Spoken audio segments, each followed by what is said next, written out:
ಏನೋ ಸಮಸ್ಯೆಗಳು ಅವರು ಕಣ್ಣಲ್ಲಿ ಕಾಣಿಸ್ತಾ ಇರುತ್ತೆ, ಬಟ್ ಸೊಲ್ಯೂಷನ್ ಇಲ್ಲ ಅಂತ. ಆದರೆ ಅದಕ್ಕೆಲ್ಲ ಇಲ್ಲ, ಈಗ ಸ್ಪೃಹ ಅಂತ ಒಂದು ಯೋಜನೆ ಒಂದು ನಮ್ಮ ರಾಷ್ಟ್ರೀಯ ಕಾನೂನು ಸೇವಾ ಪ್ರಾಧಿಕಾರದಿಂದ, ಅಂದರೆ ಸಿಬ್ಬಂದಿಯವರಿಗೆ ಮಕ್ಕಳಿಗೆ ಅರ್ಥ ಆಗೋದಿಲ್ಲ, ಅವರು ಒಂದು ಕ್ಲಾರಿಫಿಕೇಶನ್ ಅನ್ನು ಕೊಡ್ತಾ ಇದ್ದೀವಿ. ಸ್ಪೃಹ ಅಂತ ಒಂದು ನಾಸಾ ಸ್ಕೀಮ್ ಇದೆ. ಅದರಲ್ಲಿ ಈ ಥರ ವಿಕ್ಟಿಮ್ಸ್ನ ಪೇರೆಂಟ್ಸ್ಗೆ ಏನು ತೊಂದರೆ ಇದೆ ಅವರಿಗೆ ಒಂದು ಸಜೆಷನ್ ಅಲ್ಲ, ಅವರಿಗೆ ಹೆಲ್ಪ್. ಈಗ ಯಾರೋ ಬೇರೆ ಮಕ್ಕಳು ಇರ್ತಾರೆ ಅಥವಾ ಅವರಿಗೆ ಯಾವುದೋ ಒಂದು ಕೆಲಸ ಇರೋದಿಲ್ಲ, ಕೆಲಸ ಇಲ್ಲದೆ ಇರುವಂಥ ಒಂದು ಪೇರೆಂಟ್ಸನ್ನು ಕರೆದು ಒಂದು ಸ್ಕಿಲ್ ಒಂದು ಡೆವಲಪ್ಮೆಂಟ್ ವತಿಯಿಂದ, ಅಂದರೆ ಒಂದು ಕೌಶಲಾಭಿವೃದ್ಧಿ ಇಲಾಖೆಯಿಂದ ಅವರಿಗೆ ಒಂದು ತರಬೇತಿಯನ್ನು ಕೊಡಿಸಿ ಅವರಿಗೆ ಒಂದು ಕೆಲಸವನ್ನು ಕೊಡಿಸುವಂಥ ಯೋಜನೆ ಆಗಿದೆ. ಅದರಲ್ಲಿ ಬೇರೆ ಮಕ್ಕಳು ಇರ್ತಾರೆ, ಅವರಿಗೂ ಕೂಡ ಅವರಿಗೆ ವಿದ್ಯಾಭ್ಯಾಸ ಕೊಡಿಸೋಕ್ಕಾಗೋದಿಲ್ಲ, ಅಥವಾ ಒಂದು ಯಾವುದೋ ಒಂದು ಹೆಲ್ತ್ ಸಮಸ್ಯೆಯಿಂದ ಬಳಲ್ತಾ ಇರ್ತಾರೆ, ಅವರಿಗೆಲ್ಲ ಒಂದು ವ್ಯವಸ್ಥೆ, ಅಂದರೆ ಉಚಿತವಾಗಿ ಒಂದು ವೈದ್ಯಕೀಯ ವ್ಯವಸ್ಥೆ ಇರ್ಬೋದು ಅಥವಾ ಉಚಿತವಾಗಿ ಶಿಕ್ಷಣ ಇದಂತೆ ಬೇರೆ ಕಡೆ ಅಂದರೆ ಉನ್ನತ ಒಂದು ವಿದ್ಯಾಭ್ಯಾಸಕ್ಕೆ ಹೋಗ್ಬೇಕಾಗಿರುತ್ತೆ, ಅಂಥವರಿಗೆಲ್ಲ ಸಹಾಯ ಮಾಡುವಂಥ ಆ ಒಂದು ಯೋಜನೆ ಇದೆ. ಅದ್ರ ಬಗ್ಗೆ ನಮ್ಮ JJP ಒಂದು ಚೇರ್ಮನ್ ಆದಂಥ ಗಿರಿಗೌಡ ಸಾಹೇಬರು ಮತ್ತು ಪೋಪು ಸಾಹೇಬರು ಕೂಡ ಒಂದು ಫಂಕ್ಷನ್ ಅಂದರೆ ಅವೇರ್ನೆಸ್ ಪ್ರೋಗ್ರಾಮ್ನ ಮಾಡಬೇಕಂತಿದ್ವಿ. ಅವರ ನೇತೃತ್ವದಲ್ಲಿ ನೀವು ಅವ್ರನ್ನೆಲ್ಲ ಸೇರಿಸಿದಾಗ ಡೆಫಿನೆಟ್ಲಿ ಅದೊಂದು ಪ್ರೋಗ್ರಾಮ್ ಆಗುತ್ತೆ. ಅದರಿಂದ ಅದು ಜೈಲಲ್ಲಿ ಕೂಡ ಇದೆ, ಅಂದರೆ ಅಕ್ಯೂಸ್ ಪರ್ಸನ್ಸ್ನ ಡಿಪೆಂಡೆನ್ಸ್ಗೂ ಕೂಡ ಆ ಯೋಜನೆ ಅಡಿಯಲ್ಲಿ ಒಂದು ಉಪಯೋಗ ಆಗ್ತಾ ಇದೆ. ಅದೇ ರೀತಿ ಒಂದು ವಿಕ್ಟಿಮ್ಸ್ ಆ ಪೇರೆಂಟ್ಸ್ಗೂ ಕೂಡ, ಅಂದರೆ ಪೇರೆಂಟ್ಸ್ ಅಂದರೆ ಕುಟುಂಬದಲ್ಲಿ ಯಾರೇ ಇರ್ಬೋದು, ಅವರಿಗೆ ಒಂದು ಈ ಯೋಜನೆ ಉಪಯೋಗ ಆಗ್ತಾ ಇದೆ. ಅದರಿಂದ ದಯವಿಟ್ಟು ಇವಾಗ ಅವ್ರನ್ನ ಸೇರಿಸೋದು ನಿಮ್ಮದೇ ಜವಾಬ್ದಾರಿ. ಸೇರಿಸಿದ್ರೆ ಶಾರ್ಟ್ಲಿ ತುಂಬ ಟೈಮ್ ತಗೊಳ್ಳೋದು ಬೇಡ, ಯಾಕಂದರೆ ಬೇಗನೆ ಇದು ಬಂದಿರುವಂಥದ್ದು. ಅದರಿಂದ ನೀವು ಬೇಗ ಸೇರಿಸಿದ್ರೆ ಅದೊಂದು ಪ್ರೋಗ್ರಾಮ್ ಆಗುತ್ತೆ, ಅದರಿಂದ ಎಲ್ರಿಗೂ ಕೂಡ ಉಪಯೋಗ ಆಗುತ್ತೆ ಅಂತ ನಾನು ಈ ಸಮಯದಲ್ಲಿ ಹೇಳಿಕೆ ಇಚ್ಛೆ ಪಡ್ತೀನಿ.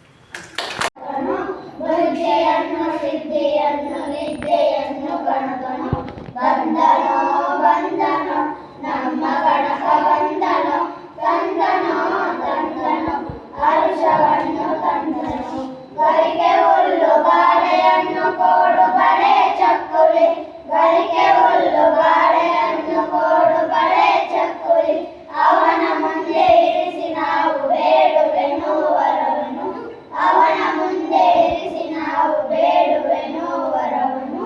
ಬಂದನು ಬಂದನು ನಮ್ಮ ಗಣಪ ಬಂದನು. ನೀವು ಮತ್ತು ನಾವೆಲ್ಲರೂ ಒಂದೇ ಸಮಾನ, ಅರ್ಥ ಆಯ್ತಲ್ವಾ?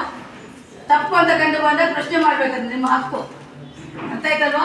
ಜವಾಬ್ದಾರಿಗಳು ಅಷ್ಟೇ ಇದೆ, ಹಕ್ಕನ್ನು ಕೇಳ್ಕೊಂಡು ಜವಾಬ್ದಾರಿಗಳನ್ನ ನಿರ್ವಹಿಸಬೇಕು. ಅದು ಸಂವಿಧಾನ ಕೊಟ್ಟಿರೋದ್ರಿಂದ ಜವಾಬ್ದಾರಿಗಳು ನಮಗೆ. ಇಲ್ಲಿ ಏನಂತ ಹೇಳಿದ್ರೆ, ಉಚಿತ ಕಾನೂನು ಸಲಹಾ ಕೇಂದ್ರ ಉದ್ಘಾಟನೆ. ಬಹುಶಃ ನಿಮ್ಗೆ ಅರ್ಥ ಆಗ್ಲಿಕ್ಕಿಲ್ಲ, ನನ್ನ ಮಾತಿನಲ್ಲಿ 2 ಮಾತುಗಳನ್ನು ಹೇಳಕ್ಕೆ ಇಷ್ಟಪಡ್ತೀನಿ.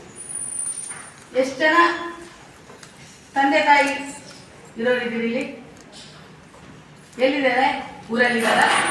ಹೌದಲ್ವಾ? ಊರಲ್ಲಿದ್ದಾರೆ, ಕರೆಕ್ಟ್. ಒಂದು ವೇಳೆ ನೀವು ತಂದೆ ತಾಯಿಯ ಬಳಿಯಲ್ಲಿದ್ದರೆ ನಿಮಗೆ ಶಿಕ್ಷಣ ಸಿಗ್ತಾ ಇರಲಿಲ್ಲ, ಗೊತ್ತಿಲ್ಲ, ಹೌದಲ್ವಾ? ಕರೆಕ್ಟಾಗಿ ಒಪ್ಕೋತೀರಾ? ಹೌದಲ್ವಾ? ಇಲ್ಲಿ ಶಿಕ್ಷಣ ಸಿಗ್ತಾ ಇದ್ದಾನೆ. ಇದು ಸರ್ಕಾರ ಮಾಡಿರುವಂತಹ ಒಂದು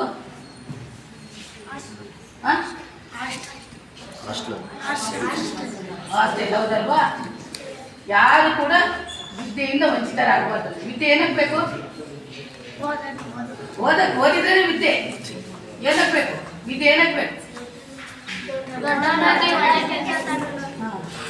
ಒಳ್ಳೆ ಕೆಲಸ ಸಿಗ್ಬೇಕಂತೇಳಿ ಓದ್ಬೇಕಾ? ಒಳ್ಳೆ ಕೆಲಸ ಸಿಗ್ಬೇಕಂತೇಳಿ ಓದ್ಬೇಕಾ? ಕೆಲಸ ಸಿಗಿಲ್ಲ ಅಂದ್ರೆ ಓದೋದು ಬೇಡ, ಬಿಟ್ಬಿಡೋದ? ನೀವು ಹೋಗಿ ನಮ್ಮನ್ನ ಅಂತ ಹೇಳ್ಬಿಟ್ಟು ಮತ್ತೇನಕ್ಕೆ ಬೇಕು? ಓದ್ಬಿಟ್ಟು ಚೆನ್ನಾಗಿ ಅಪ್ಪ ಅಮ್ಮ ಚೆನ್ನಾಗಿ ನೋಡ್ಕೋಬೇಕು, ಒಳ್ಳೆಯ ಪ್ರಜೆ ಆಗಬೇಕು ಅಲ್ವಾ? ಒಳ್ಳೆಯ ವ್ಯಕ್ತಿ ಆಗಬೇಕು. ವಿದ್ಯೆ ಸಿಕ್ಕಿದ್ರೇನೆ ಎಲ್ಲರೂ ಗೌರವ ಕೊಡೋದು, ಉದ್ಯೋಗ ಇದ್ರೆ ಗೌರವ ಕೊಡೋದು ಬೇರೆ. ನಮ್ಮ ಯೋಗ್ಯತೆಗೆ ತಕ್ಕಂತೆ ನಾವು ಬದುಕಲಿಕ್ಕೆ ಯಾವ ರೀತಿಯಲ್ಲಿ ಇಷ್ಟೇ ನಾವು ಬದುಕಬೇಕು, ಅದಕ್ಕೆ ತಕ್ಕಂತೆ ಯಾವ ಕೆಲಸವನ್ನು ಬೇಕಾದ್ರೂ ಮಾಡ್ಬೋದು. ಇನ್ನೊಬ್ಬರಲ್ಲಿ ಕೀಳು ಮಟ್ಟದಲ್ಲಿ ನೋಡಿದ್ರು ಪರವಾಗಿಲ್ಲ.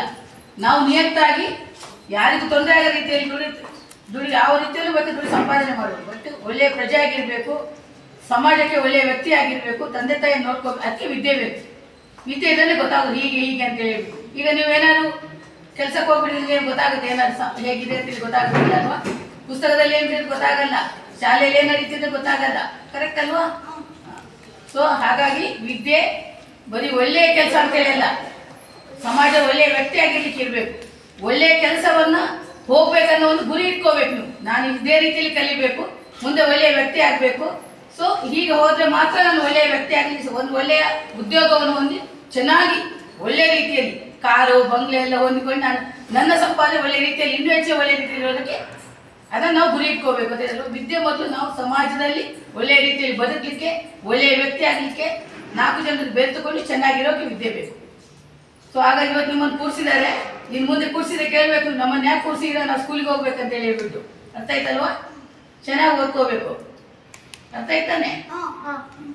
ಅದಕ್ಕೆ ಯಾರು ಕೂಡ ಕಷ್ಟಪಡಬಾರ್ದು, ಯಾರು ಕೂಡ ಅವರಿಂದ ಹಣ ಇಲ್ಲ ಅಂತ ಹೇಳ್ಬಿಟ್ಟು ನೊಂದು ತಮ್ಮ ಕರ್ತವ್ಯಗಳನ್ನು ಅಥವಾ ಜವಾಬ್ದಾರಿಗಳನ್ನು ನಿರ್ವಹಿಸಲು ವಿಫಲರಾಗಬಾರ್ದು, ಹಕ್ಕುಗಳನ್ನು ಹೊಂದುವಲ್ಲಿ ವಿಫಲರಾಗಬಾರ್ದು ಅನ್ನೋ ಕಾರಣಕ್ಕೋಸ್ಕರ ಈ ಒಂದು ಕಾನೂನು ಸಲಹಾ ಸಮಿತಿಯನ್ನು ಈ ದಿವಸ ನಾವು ಇಲ್ಲಿ ಉದ್ಘಾಟನೆ ಮಾಡಿರೋದು ಪ್ರಾರಂಭಗೊಳ್ತಾ ಇದೆ.